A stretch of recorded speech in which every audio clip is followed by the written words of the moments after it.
Last month, animal protection group the National Kitten Coalition discovered this little kitten living among a group of stray wild cats. She was very thin and looked a little malnourished. After the cat had been cared for and undergone rehabilitation, the staff noticed something odd. Her frail body, while not unusual in this case, was not her most noticeable issue. In fact, the most puzzling things started to occur. Her face started to change. Rosemary Crawford and Susan Spalding founded the National Kitten Coalition in 2004. This organization cares for sick and abandoned kittens with a passion. It has now grown to be a full-on nonprofit organization that aims to increase the survival rates of rescue kittens around the country, and it's thriving.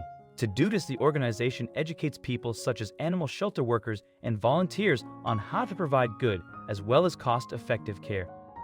The organization warns that kittens too young to eat on their own or too young for adoption are one of the largest groups of animals euthanized every year in animal shelters across the United States. Rosemary Crawford's and Susan Spalding's aim with this nonprofit is to lower these numbers through their education and training programs, as they realize caring for infant stray cats requires a lot more time and knowledge than caring for grown stray cats. The coalition has now grown to the capacity that Rosemary Crawford and Susan Spalding cannot provide aid directly to these kittens, so they focus now mostly on educating those further down the line of care. However, they do state that many of our staff and volunteers foster for shelters and rescue groups. They soon realized even the specialists didn't have the proper knowledge. Susan particularly works as an instructor and the director of its neonatal kitten program. Her profile on her organization's website explains after moving to Northern Virginia, she was fostering 200 to 300 kittens annually. Her frustration grew as she realized that even many veterinarians did not have the training or hands-on experience with these tiny babies, and most of the information available was incomplete at best. This special kitten was about to start a whole new journey for Susan and her team. After seeing the sheer lack of knowledge at these veterinarian clinics and animal shelters around the country, she felt compelled to not only be an instructor, but to begin her own research. Now Susan specializes in newborn orphan kittens and those that need special care. Among these kittens was the odd little one with a condition affecting her face. She decided it was time to do something for all those unwanted kittens, and she's starting city by city. One of the many projects the organization runs to help the population of stray cats around the country is called the Trap Neuter Return (TNR) project. They recently ran this project in Gainesville, Virginia, as there was an increasing number of stray and abandoned cats coming into the shelters, and rather than putting these cats down, they thought to try to monitor population size in a different way. It was during this project that the group picked up the kitten with the interesting face condition. She was living among other feral cats and did not appear to have a mother or family of her own. She was so unique, they had to take a closer look. Speaking to Scribble, Spalding said that when the Gainesville team had discovered the kitten, she had a large gash on her left side and 2 puncture wounds on her right side. She was also found some way away from the main group of cats. From this, they assumed that an animal had carried her off and for some reason dropped her. So, they decided to take in the unusual kitten as their own to see what could be done for her. It was then that the team started to realize what they were up against and time was ticking. The kitten turned out to be only around 3 weeks old, so she was taken into personal care by the research team and was affectionately given the name Gaia. Although the puncture wounds had healed on the surface, some large abscesses underneath seemed to reveal a different story about Gaia.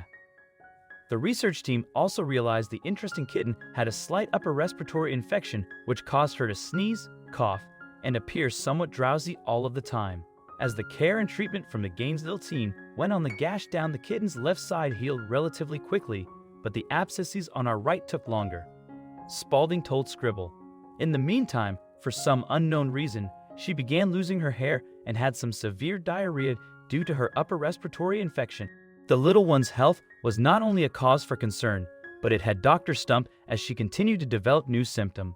Also, if you've not done so already, please subscribe to our channel and click that notification bell to get inspired by these animal stories every day.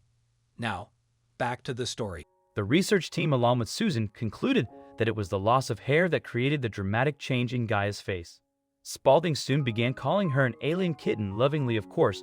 She told Love Meow. It was touch and go for about a week, and she became our alien when she lost a lot of her hair. They were determined to solve the mystery of the kitten's health, and so they did. The research team was unsure of what was causing the hair loss and thought it was the infection that was contributing to it. So Spalding put her on the fading kitten protocol in an attempt to bring her back to health. This regimen aims to re-establish a kitten's immune system. The approach has seen a 90% survival rate. Thus, Gaia's likelihood of recovery was high. So as soon as the decision was made, the kitten's journey back to a healthy life began. Throughout this protocol treatment of Susan's, the little kitten's immune system became stronger and stronger.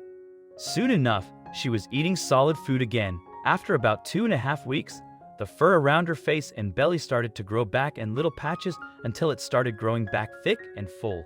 Susan noted that because of this treatment, it was clear that Gaia was feeling better and was on the road to recovery. Although she was healing, she had some other odd features as well, although all her hair had now grown back. Gaia will always look a little different from other cats, according to Susan. The little kitten has a half tail, which tapers into a corkscrew shape at the end. Secondly, she is polydactyl on her front paws. Polydactyl is a genetic condition that causes the cat to be born with more than the usual number of toes on one or more of his paws. These conditions weren't just fluke accidents by nature. There are reasons behind them, and the team was eager to know if they could prevent this in the future. Most non-polydactyl cats have 5 toes on their front paw and 4 on their back. However, as a polydactyl cat, Gaia has extra toes on her front feet. Although this is no cause for alarm, as polydactyly is a rather common condition that is passed down through family genetics. So although she looked a little different, this kitten was just as lovable as the next. While polydactyly can occur in any cat, depending on family lineage, they are more prevalent in certain areas of the world, including in parts of England and the United States. There is also a link between sailors and cats with these traits, as some like to think that polydactyl cats brought them good luck due to their extra thumbs. Although her hectic start to life was rough, she was one lucky. In the 1930s, famous author Ernest Hemingway was known to be gifted a kitten that was a polydactyl by a sea captain. You can even find some of these polydactyl cats who now live at the Ernest Hemingway Home and Museum in Key West, Florida. Today, polydactyl cats around the United States are sometimes referred to as Hemingway cats because of the story. The genetic mutation is also referred to as a cat having a thumb. Despite their appearance, these cats' thumbs are of course not opposable.